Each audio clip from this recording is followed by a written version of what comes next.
Hello എല്ലാ കൂട്ടുകാർക്കും ഒരു പുതിയ വീഡിയോയിലേക്ക് സ്വാഗതം. അപ്പം നമ്മുടെ ക്ഷേത്രവിശേഷങ്ങളെല്ലാം കഴിഞ്ഞിരിക്കുകയാണ്. അപ്പോൾ നമ്മൾ നടന്നൊന്ന് കൃഷിത്തോട്ടങ്ങളൊക്കെ ഒന്ന് കാണാമെന്ന് വിചാരിച്ചു. അപ്പോൾ ഇപ്പോൾ അവിടെ കൃഷികളൊക്കെ ഒരുപാട് കുറവാണ്. കാരണം അവിടെ ഉള്ളവരെല്ലാം പുറത്തൊക്കെയാണ് ജോലി ചെയ്യുന്നത്. അത് കാരണം ഒരുവിധമുള്ള എല്ലാ വയലുകളും ശൂന്യമാണ്.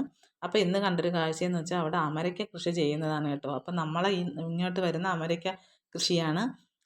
സാധാരണ അവിടെ അമരയ്ക്ക വെച്ച് അവർ ഒരു കറിയും ഉണ്ടാക്കില്ല. അവരിതിനെ പറയുന്ന പേര് കൊത്തവരയ്ക്ക എന്നാണ് പറയുന്നത്. അവരയ്ക്കയെന്ന് പറഞ്ഞ് വേറൊരു ഐറ്റം ഉണ്ട്, പടർന്നു പോകുന്ന ഒരു ചെടി.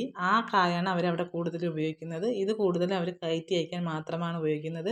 ഇവിടെ ഒരു മാർക്കറ്റിൽ പോയാലും ഈ കൊത്തവരയ്ക്ക നമുക്ക് കാണാൻ കിട്ടില്ല. അപ്പം എന്താ നല്ല ഫ്രഷ് പിഞ്ച് അമരയ്ക്കയാണ്. അപ്പോൾ ഇതിനകത്തുനിന്ന് ഒന്ന് രണ്ട് കായകൾ പോയിട്ടുണ്ട്. കാരണം ഇത് മയിലാണ് കേട്ടോ കൊത്തി കളയുന്നത്. അപ്പോൾ ഈ അമരയ്ക്ക മയിൽ കഴിക്കാറില്ല. പക്ഷേ ഇത് വെറുതെ കൊത്തി നശിപ്പിച്ച് കളയും. അപ്പോൾ അങ്ങനെ പോയതാണ്. ഇതിനകത്ത് ദാണ്ട ഒന്ന് രണ്ട് കായകൾ കാണാനില്ല.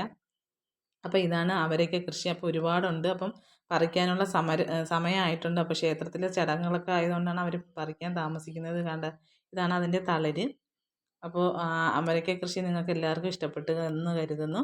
അപ്പോൾ എല്ലാവരും ഈ വീഡിയോ ഇഷ്ടപ്പെട്ടെങ്കിൽ സബ്സ്ക്രൈബ് ചെയ്യുക, സപ്പോർട്ട് ചെയ്യുക. അപ്പോൾ ഇനി ഒരുപാട് വീഡിയോകളായിട്ട് വരുന്നതായിരിക്കും. അപ്പോൾ നിങ്ങളുടെ സബ്സ്ക്രൈബേഴ്സ് കൂടുന്നതനുസരിച്ച് മാത്രമേ നമുക്കും മുമ്പോട്ട് പോകാൻ സാധിക്കുകയുള്ളൂ. അപ്പോൾ എല്ലാവർക്കും ടാറ്റാ.